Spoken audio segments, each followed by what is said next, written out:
I've learned that environmental justice is, for me, essentially the right to work, play, and live in clean air. I'd also say that environmental justice is intersectional as well, because it comes in with so many other things that we don't typically consider. When we're talking about environmental justice, we're also talking about, the rights for people in a civil way when we're talking about that as well. Climate justice, all of it goes hand in hand. How about you, Fajr?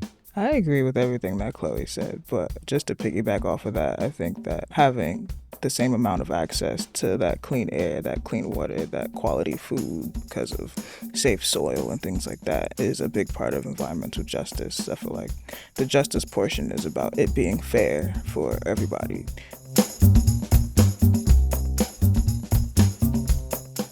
Hello, I'm Junius Williams, your host on Everything's Political. And today, as usual, we have some nice, interesting conversation for you.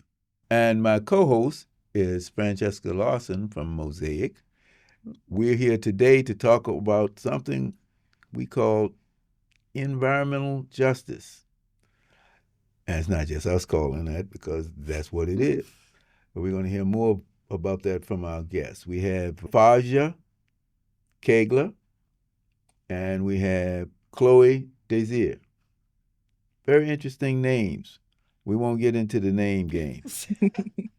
Clearly, very unique ladies who have a job to do. So hello to you. Hello. Thanks for having us. Definitely. Right. Thank you. All right. Where do you work? Where do I work? I work in the Ironbound of Newark, in a 4-square-mile community, right near the port and right near New York, right? And I work in the South Ward at South Ward Environmental Alliance.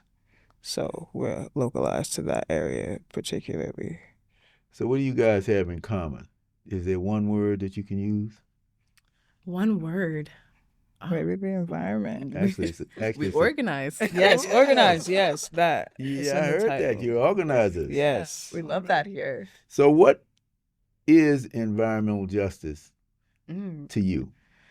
To me, well, since working in the Ironbound, I work with Ironbound Community Corporation. I've learned that environmental justice is, for me, essentially the right to work, play, and live in clean air. I'd also say that environmental justice is intersectional as well, because it comes in with so many other things that we don't typically consider. When we're talking about environmental justice, we're also talking about, the rights for people in a civil way when we're talking about that as well. Climate justice, all of it goes hand in hand. How about you, Fajr? I agree with everything that Chloe said, but just to piggyback off of that, I think that having the same amount of access to that clean air, that clean water, that quality food because of safe soil and things like that is a big part of environmental justice. I feel like the justice portion is about it being fair for everybody to have access to what's healthy and what's natural and what isn't tainted by man-made things. What are the problems with the environment in the East Ward and in the South Ward, where you both work? Air pollution. I feel like particularly in New Jersey and in North New Jersey, air pollution is one of our biggest issues. And I think that organizing community members to not only educate, but to empower them to speak on what's affecting them. There are thousands and thousands of kids with asthma. Parents don't know why they have asthma. And the reason why is within our control. And a lot of people don't acknowledge that. They don't think that they have a say in what goes on in their communities. In addition to air quality being a major contributor in the South Ward specifically, I think that water equity is a big thing. Yes, the mayor has done a lot of things to try and minimize the effects of lead being inside of our pipes, lead service lines and things of that nature, but all is not complete. There's always more work to do. There's more work to be done there. So people who are being affected by the negligent ways of old architecture and things of that nature. So I think that that's also a really big factor because that also contributes to a lot of the health problems that we're seeing nowadays. How did you get involved? I guess word of mouth. Like I've been, like I mentioned before, I've been organizing for a while and in different aspects. So I was kind of recommended to the position. I like applied and things like that, but I was taking a break from school and I wanted to get into something productive. So I kind of just found my way into this role, but I'm glad that I did. Was there something in your life or in your family's life that made you come to say, well, I have to become a change agent in this area? I would say yes. Shortly before I became or began working with Suya, I had lived in Newark from the time I was born all the way up until I was about 19, 20. I'm 21 now. And my mom had just moved out to Edison. And I was like, I'm going to stay in Newark. And my whole family is like, but why? Like, she's moving to a better place. Getting out the hood is like a big thing in my community. And I used to work with the city, so I was at City Hall and I understood a lot about the different perspectives of the residents who want the city to do more and the city who's trying to do the most that they can do. And something about having seen both sides, especially like working in administration and organizing, made me want to be a part of the change because I saw it happening. It may not have been happening as fast as people would like it to happen, but I wanted to stay in Newark and do something about it so that people wouldn't want to run away from Newark in the future. And Chloe, what's your analysis of the problem? Analysis of the problem of environmental racism. You introduced another word. Oh. I was We've talking got about water equity, environmental justice, climate justice, and Yeah. environmental racism. So I mean, yeah, the reason why we have inequity with the clean water that we don't have is because of environmental racism. Definitely. I think those things go hand in hand overall. I feel like when it comes to air quality and air pollution, that's something that we focus on as well, considering the fact that we have so many emitters of pollution when we talk about incinerators that are burning trash not only from New Jersey, but also from New York. And then we have 3 power plants in the midst of a chemical corridor, is what they call it, in the Ironbound. And the proposal of a 4th one coming in, which is a problem in and of itself. I think that all of those things add to the reason why we have statistics like 1 in 4 children in Newark having asthma. what brought you to this work? What brought me to this work? I mean, the honest answer is Indeed. Hey, maybe they should be a sponsorable podcast. Yes, definitely. That's so funny. But I was listening to you, and we actually have a similar way to get into organizing, actually. After when I was going into high school, I became more aware of things that were happening politically. When I was in high school was when Trump was elected. Yes. And that was definitely a spark for me to become more aware of what's going on with my community, especially when I graduated college. And while I was in college, I actually was doing internships in administration and in government. And I felt like the other side was a bigger agent of change, to be frank. And I felt like I was able to do more hands-on work with the perspective that I have, which is very some would say radical, but I think it's right in this realm of what we need to be getting done. Yeah, you got to be radical to make a change. You can't, the old ways don't work. So what do you do? What do I do now? As an organizer? Question to both of them. I would say my main job is to inform people. I feel like when I inform people about what's going on, it sparks that awareness in them to want to do things to create that change that we would want to do when we have a problem. Yeah, definitely. Yeah. Information is key. A big thing that I do is outreach because there are kids everywhere. What does that look like? What does the outreach look like? And I know that's probably very normal for you. It's so extensive. It's so extensive. You have an audience. There's a target audience. You have to know where the audience is. You got to know how to get through to them. You got to know if they're going to respond, and how to engage with them once you have their attention. So primarily we work with schools, schools and like youth organizations, programs that like after school programs that deal with young people, teens, young adults, and things of that nature. But we got to make it interesting. So my job is just that, to make environmental justice and civic engagement seem interesting, seem fun, seem relevant to young people, which is a challenge. How do you do it? What's some of the pathways you found in? What's resonated with the kids? Social media. Yeah. Social media is a big one. I mean, I'd even say like things that people don't even consider as environmental justice. I feel like recently, actually, I was in a panel talking about fast fashion and the impacts that fast fashion has. Everyone's ready to go shopping. Everyone's ready to buy clothes. But are they ready to know where it goes after they give it away? It ends up in a landfill somewhere. And it adds to more of the climate problems that we have now, environmental justice problems that we have now, things like that. Yeah. Like explaining to young people just how they are impacted in the little ways that they don't see, and just how much they play a role.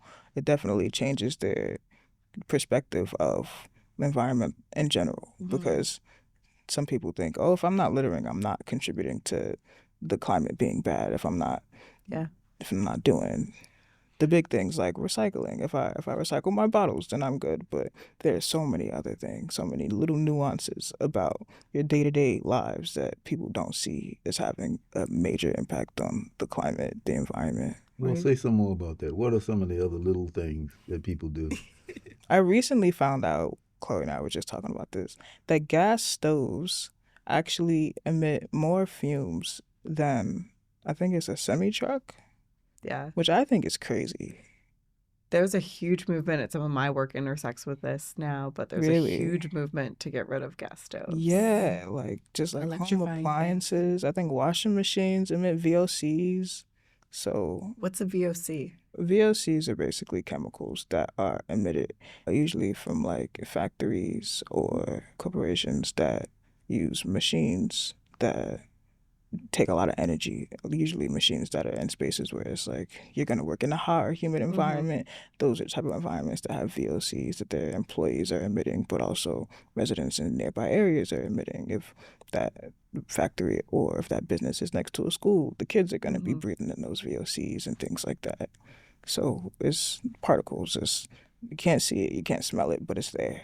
Is it something that we test for? Oh man, how do we ask questions about it? There's so many things we should be testing for. Yeah, like we have like Suya uses air monitors, so we have air monitors located in different places around the South Ward. But things like that are able to tell you exactly how much particulate matter is in the air, what kind of chemicals are present, which ones are detrimental to your health, and which ones are not. Whether it's extremely high or average on certain days, like when a forest fire in Canada happened. All of the air monitors were like in the red, like way worse than typical, and on a typical day it's actually higher than it's supposed to be. So, and that's a total of all the things that we're already dealing with right now. Like I had mentioned earlier, like even when you were talking about the truck counts, we had even done one as well, because being by the port, you're passing by thousands of trucks every day. So many trucks. So you're talking about particulate matter, which is also something you can't even see. And as soon as you breathe it in, it's in your bloodstream. Literally. Yeah. So what are you asking the young people to do? Now that you've gotten this information to them, what's the next step? Oh, man. I mean, for me, I say one of my things that I love to tell people is be aware of who you need to hold accountable. That's definitely the biggest thing. Making sure you know who are the people on the board of these power plants and who are the people that you need to be reaching out to when the air smells bad. Because there's numbers that you can call, actually. And when people say it smells bad in New Jersey or in Newark, they're just smelling environmental racism. That's what it really is. I'm going to use that line with my daughter. She asked while we were in the car the other day. It's, hey, Mommy, why does it smell bad here? Yeah. Great. So much thing, like waste management. Things like that. Yeah.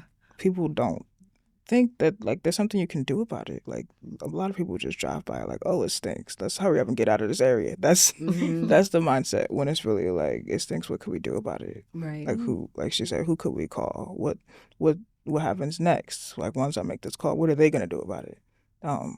So knowing the hierarchy, knowing who to call, email, send letters to, who to get together to make a bigger impact when you do call, email, or send those letters is very important. Because they don't expect it. They don't. No. They don't think that you're going to do anything. And that's a big part of environmental racism, too. A lot of corporations choose specifically overburdened communities to put these dangerous facilities because they know that the people there aren't educated enough to do something about it. So, yeah, it's sad. Do you have a game plan in each of your organizations to deal with these things that you're talking about? Yeah, I would say so. Right now, even since I've been working with ICC for the past 2 years now, Passaic Valley Sewage Commission is actually the power plant that's trying to add a fourth power plant to the Ironbound. And so what we've been doing is we've been going to their public meetings, we've been addressing them directly, telling them we have other alternatives, safer alternatives than building another power plant in an already overburdened community. Because 4 square miles in the Ironbound, that's 1 power plant per mile. And then you have a fat rendering facility, which you're going to smell on some days. And then you have your incinerator that's burning all of the trash that we could be composting.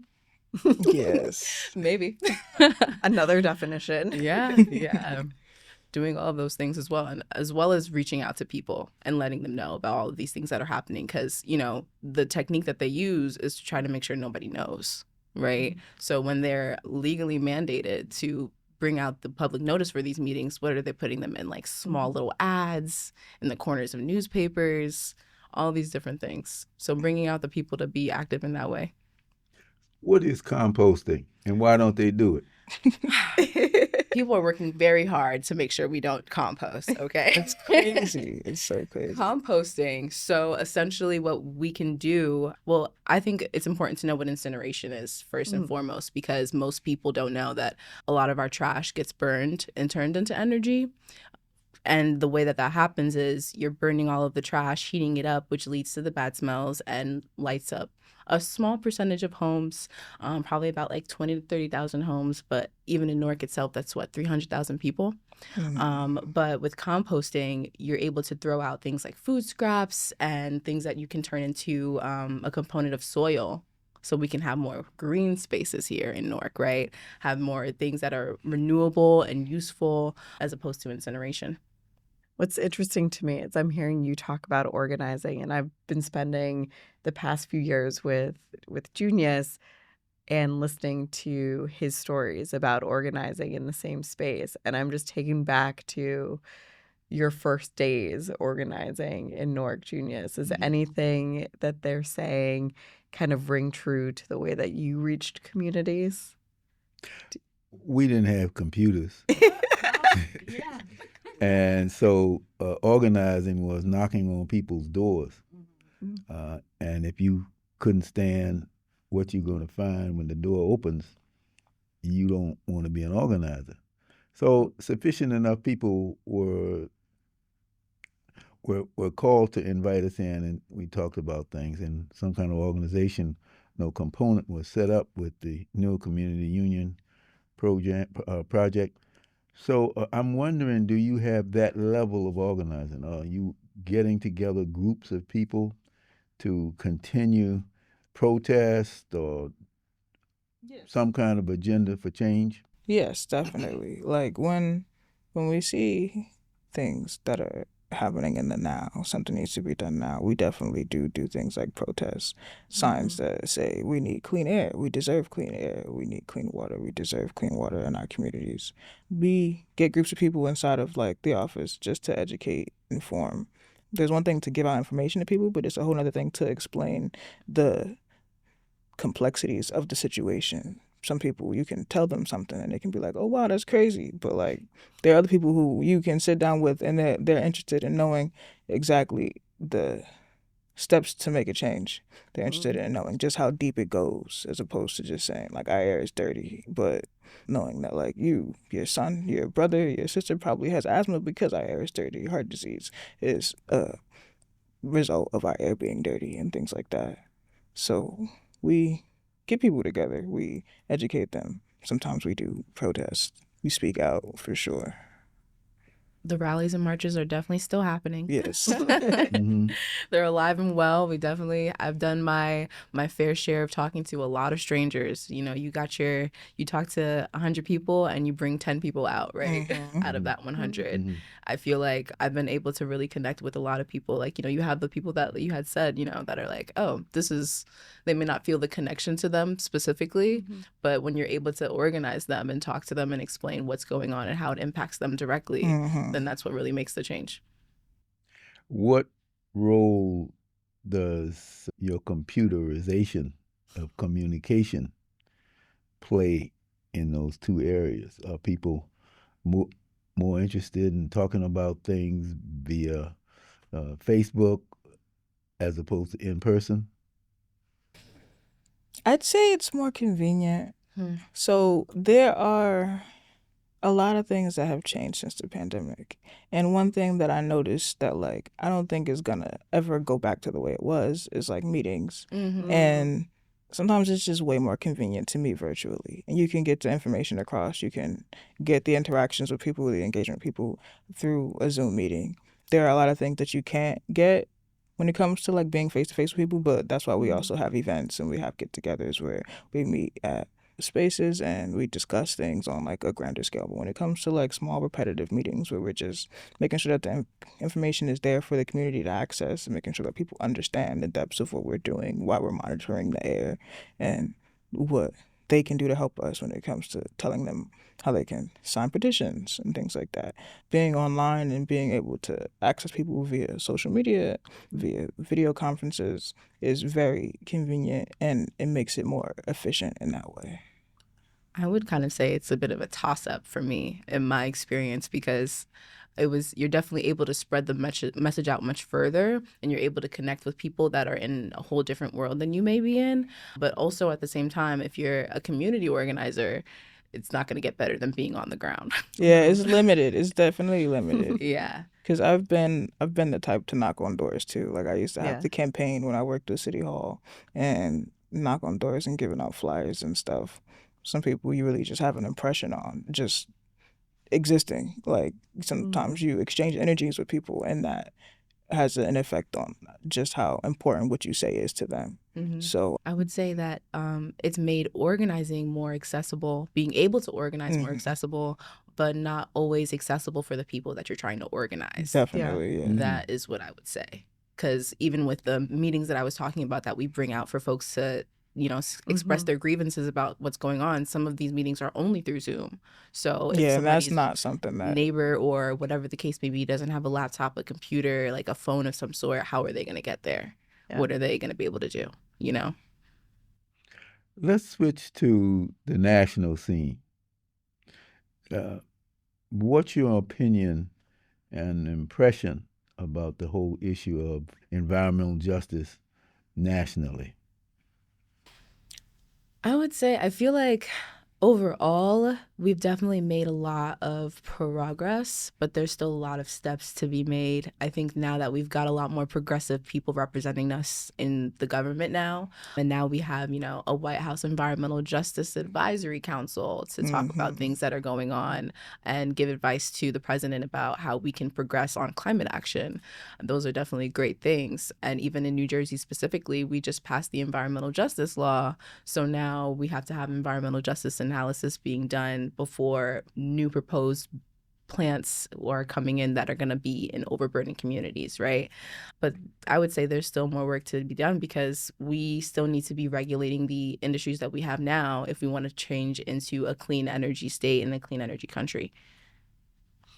I was going to ask, just with your work, are you talking with other cities to see if the experience you're having here in Newark is happening in other parts of the country? How does that building work? Oh, yeah. Well, for starters, a lot of these incinerations are large corporations that are having places to set up shop all over the country. I've met people that are from Florida, from Indianapolis, from California, and they've been able to connect with me on things that we've been dealing with as an environmental justice community and how they've been able to organize and bring people together to spread awareness about these problems that we're having.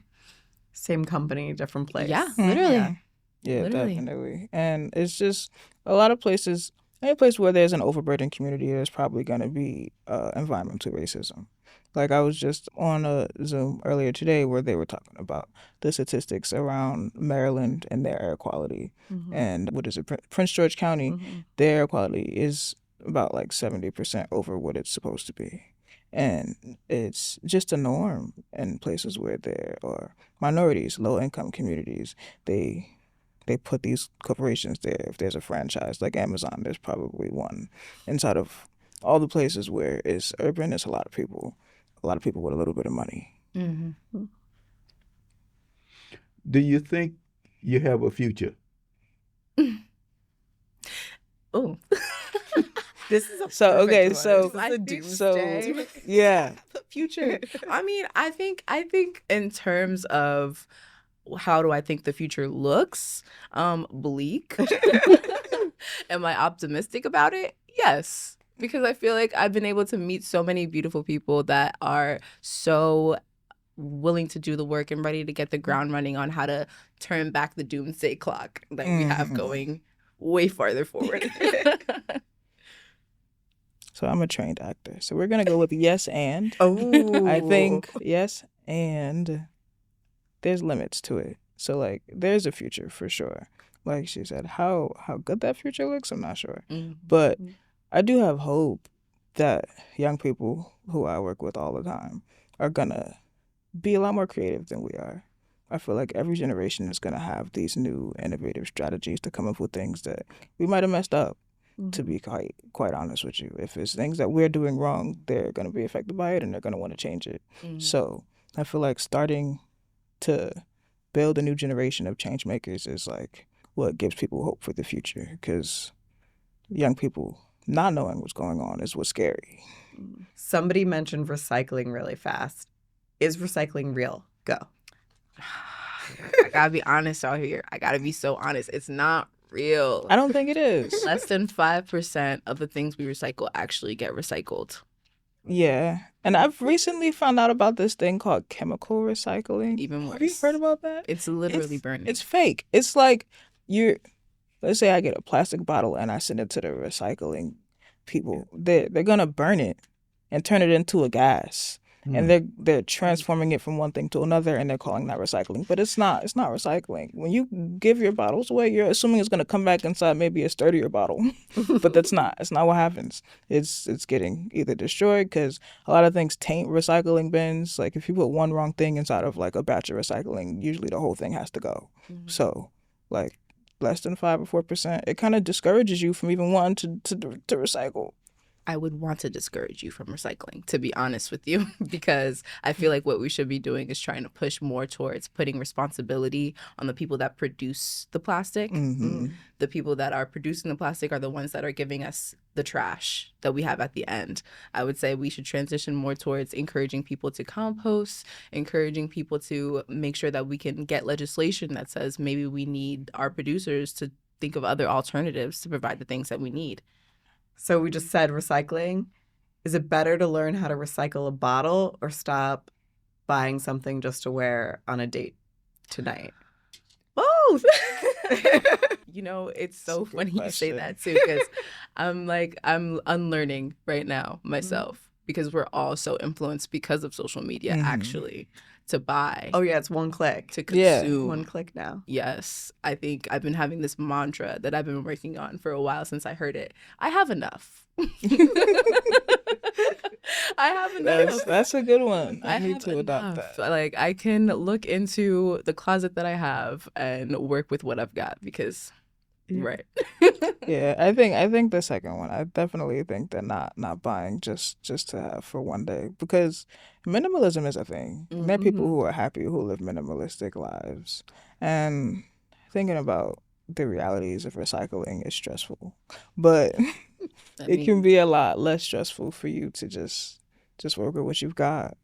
and not even just what you got. You can look into the community that you have as well. Yes. Mm. that Yeah. part. I think one of the biggest things that people have been, well, corporations and bigger companies have been able to do is to push individualizing ourselves Mm-hmm. instead of looking out to other resources that we may have. Mm. Definitely. And thrifting. Yeah. Thrifting it's been a rise in thrifting Yeah. since, I think, since like post-COVID. There's so many people who just, like, the secondhand market is, it's It's going. booming. It is. It's Wow, booming. It's I'm a metro mom booming. of little kids. Like, Yeah, and it's sustainable. It's a good practice to have, and it's a combat to fast fashion. So, thrifting and working with what you have. That's a good title. I have enough. yeah. Well, thank you. Of course. This has been enlightening. Of course. Thank you for having us. having us. Very glad It's to been an know that honor. the organizing lamp is still lit Yes. in your communities and that you ladies are turning it up bright. Thank you. Appreciate that. All right. This is Everything's Political, and we'll see you the next time. Everything's Political podcast is sponsored by the Center for Education and Juvenile Justice and supported by the Terrell Foundation and the Robert Wood Johnson Foundation, and listeners like you. It is produced by Mosaic Strategies and Dreamplay Media, with theme music by Anthony Ant Jackson. If you like this episode, please subscribe to the Everything's Political podcast on YouTube, press the red button, Spotify, or wherever you get your podcasts. And if you can connect with us on Facebook and Instagram, do so. See you next time, and remember, stay political.